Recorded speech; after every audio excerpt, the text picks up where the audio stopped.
Karena dari kelompok 3 tidak merepresentasikan seperti kami tentang mekanisme pasar valuta asing dalam pemerintahan nilai tukar. Sebelumnya perkenalkan, nama saya Anwar Nabil. Saya Farah Kuliah, saya Johan Laulia, saya Nisa Nurahini, dan saya Laura Hermawan.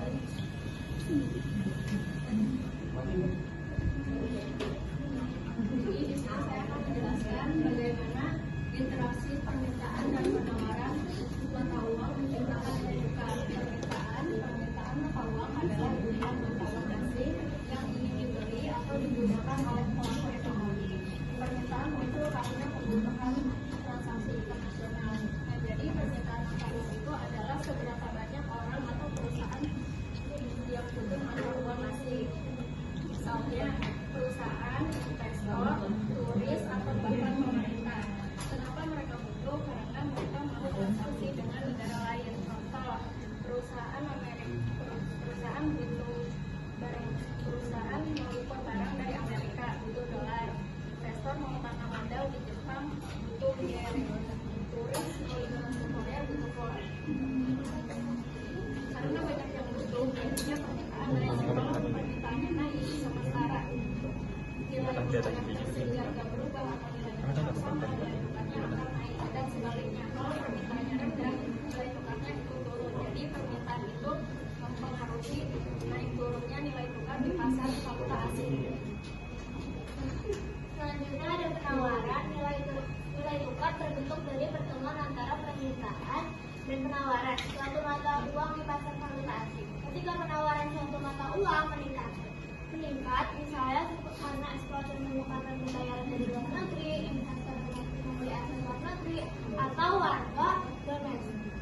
warga berpergian ke luar negeri. Jumlah mata uang domestik yang beredar di pasar akan bertambah. Nah, jika penawaran naik lebih cepat dari permintaan, maka nilai mata uang cenderung melemah karena lebih banyak mata uang yang ingin ditukarkan. Sebaliknya, jika penawaran menurun, maka nilai mata uangnya akan cenderung menguat. Interaksi naik turunnya penawaran inilah yang membuat nilai tukar berubah setiap saat. Nah, ada juga faktor-faktor yang mempengaruhi permintaan dan penawaran mata uang. Itu ada ekspor impor, terus ada perbedaan suku bunga, ekspektasi pasar, dan juga stabilitas ekonomi dan inflasi.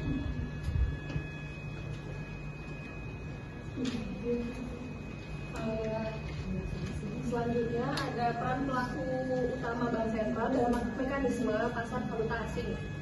Bank sentral sendiri berperan sebagai penjaga stabilitas nilai tukar. Dalam pasar falas, bank sentral tidak bertransaksi untuk mencari keuntungan, tetapi bertujuan untuk menjaga kurs agar tidak bergerak terlalu ekstrim.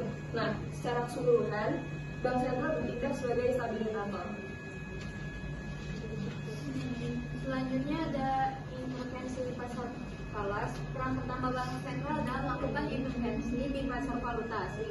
Di sini bank sentral bisa membeli atau menjual mata uang asing untuk menahan gejolak nilai tukar, sehingga pergerakan rupiah tetap terkendali dan tidak mengganggu kegiatan ekonomi. Yang kedua, ada mengatur suku bunga. Ketika suku bunga berubah, minat investor asing juga ikut berubah, bisa meningkat atau menurun. Efeknya arus modal masuk dan keluar berubah, dan itu akan memengaruhi pergerakan nilai tukar. Peran ketiga adalah mengatur dan mengawasi pasar falas. Bank sentral membuat aturan supaya transaksi valuta asing berjalan lebih aman, transparan, dan teratur. Dengan pengawasan ini, aktivitas spekulasi berlebihan bisa dicegah dan pasar falas jadi lebih stabil. Selanjutnya ada peran BUMN dalam mekanisme pasar valuta asing. Perusahaan multinasional adalah perusahaan yang beroperasi di banyak negara. Contohnya kayak Unilever, Apple, dan Samsung. Dikarenakan mereka operasionalnya selalu lintas batas, jadi mereka menjadi sumber penawaran dan permintaan yang sangat besar. Nah, ini pembentukan nilai tukar pada perusahaan multinasional. Yang pertama itu sebagai arus dana transaksi bulanan harian. Contoh yang pertama itu pembayaran impor, membeli bahan baku, mesin atau komponen dari luar negeri. Contohnya perusahaan PT Indonesia membeli komponen dari negara Jepang yang mata uangnya yen. Jadi mereka harus menukar mata uang lokal menjadi mata uang yen. Yang kedua itu sebagai arus modal investasi jangka panjang.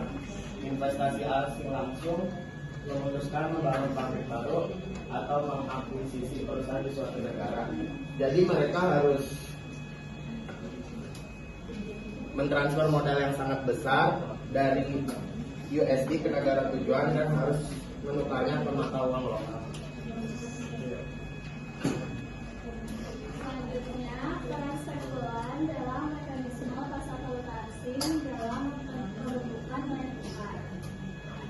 Peran spekulan dalam pasar valuta asing itu cukup penting, berperan dalam membeli dan menjual mata uang untuk mencari keuntungan dari perubahan nilai tukar. Aktivitas mereka membantu pasar lebih mudah untuk melakukan transaksi dan harga mata uang cepat menyesuaikan dengan kondisi ekonomi. Namun, pergerakan spekulan juga dapat mengfluktuasi besar pada nilai tukar sehingga dapat menimbulkan ketidakstabilan. Lihat presentasi dari kelompok kami kurang lebih mengenal.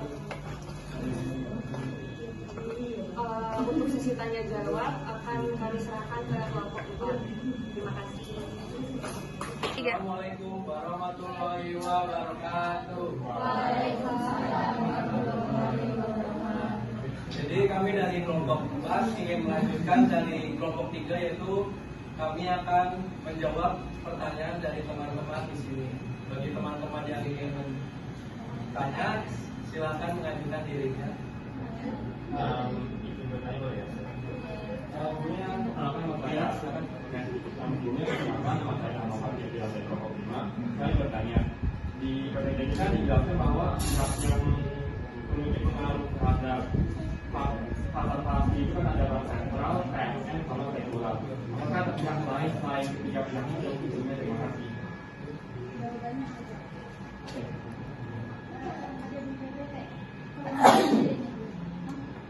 Perkenalkan, nama saya Krisna Sifani, mengikuti izin menjawab pertanyaan dari Fakir kelompok 1.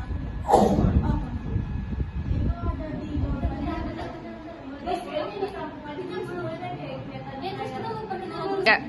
Assalamualaikum warahmatullahi wabarakatuh. Waalaikumsalam warahmatullahi wabarakatuh. Jadi berdirinya kami di sini ingin melanjutkan presentasi dari kelompok 3 dan saya Christopher Banwandika. Saya Nini Karinda, saya Rino Fitriani, saya Aisyah Taufabila, saya Krishna Stefani Indrawati. Jadi bagi teman-teman yang masih kurang paham tentang presentasi sebelumnya bisa dipertanyakan atau ditanyakan sekarang. Kami buka sesi tanya jawab. Silakan teman-teman. Silakan Pak Tir. Oke. Sebelumnya perkenalkan nama saya Muhammad Fatir Ilham dari kelompok 5. Izin bertanya. Baik, terima kasih. Nanti kita selanjutnya ada yang ingin bertanyakan. Ayo, ramai. Sebelumnya, perkenalkan saya Amel Lestari dari kelompok 6. Izin bertanya, apa sih yang bikin permintaan suatu mata uang itu bisa meningkat? Terima kasih. Ada lagi teman-teman? Oh, iya. Aurel sekarang. Sebelumnya, perkenalkan nama saya Aurel Fiandra dari kelompok 1. Izin bertanya, itu tadi di pertanyaan awal kan ada permintaan sama penawaran. Nah, di bagian penawaran itu ada nggak sih contoh studi kasusnya tapi yang ada di Indonesia? Terima kasih. Terima kasih.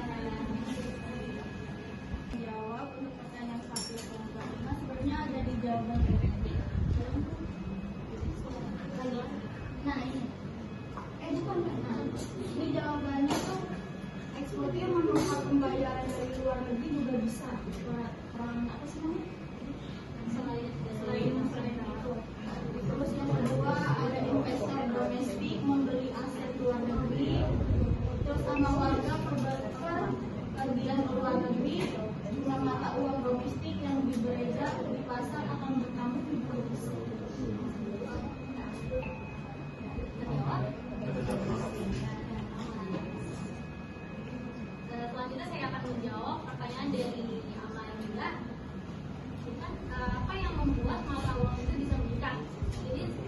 contoh investor dari Amerika nih, dia mau nanam modal ke Indonesia, yang udah pasti dia kan uang kan masih dolar ya, dia butuh rupiah tuh, karena dolar itu nggak bisa digunain di Indonesia. Karena investor itu nggak butuh uang dalam jumlah sedikit, jadi dia butuh rupiahnya itu banyak. Nah itu yang bikin mata uang itu meningkat. Izin menjawab pertanyaan dari Aurel, tadi contoh studi kasus di Indonesia-nya buat penawaran. Jadi misalnya Indonesia kan suka ekspor kelapa sawit, misal ke India. Itu ntar India kan bayarnya pasti pakai mata uang asing atau misal kita sebut dolar. Kan masuk Indonesia, sedangkan di Indonesia itu tuh butuh buat bayar gaji atau produksinya tuh pakai uang rupiah. Nah, jadi perusahaan si eksporter ini pasti bakal menjual uang mata asingnya itu tadi ke rupiah. Jadi itu contoh penawaran di Indonesia.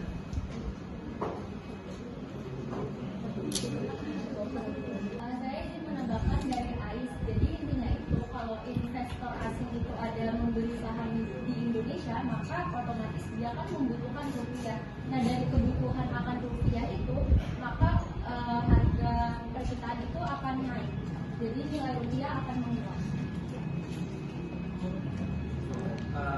Izin menambahkan juga dari jawaban lain, contoh kecilnya itu seperti pertukaran pelajar antara Jepang dan Indonesia, yang pastinya para pelajar ataupun pengurus sekolah tersebut membutuhkan mata uang tersebut yang menyebabkan terjadinya pertukaran mata uang dalam peristiwa tersebut.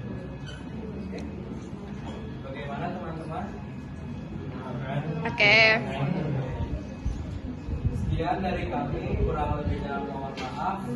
Wabillahi taufiq wal hidayah. Wassalamualaikum warahmatullahi wabarakatuh.